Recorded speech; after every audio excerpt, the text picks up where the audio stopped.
అవసరం కలగలేదు. 250 చిత్రాలకు పైనే సహాయక నటుడిగా, హాస్య నటుడిగా వివిధ పాత్రలలో నటించారు.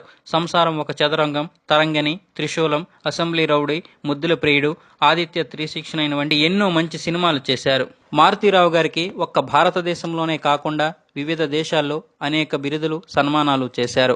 ఉత్తమ కథా రచయితగా, స్క్రీన్ ప్లే రచయితగా, సంభాషణల రచయితగా, నటుడిగా 5 సందర్భాల్లో ఆంధ్రప్రదేశ్ ప్రభుత్వం నుంచి నంది అవార్డును అందుకున్నారు.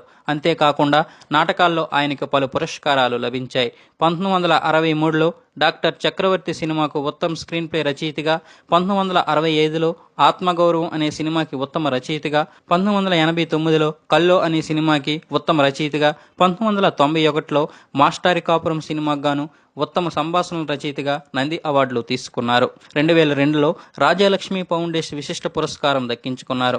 1975లో కళ్ళు అనే నాటకానికి ఆంధ్రప్రదేశ్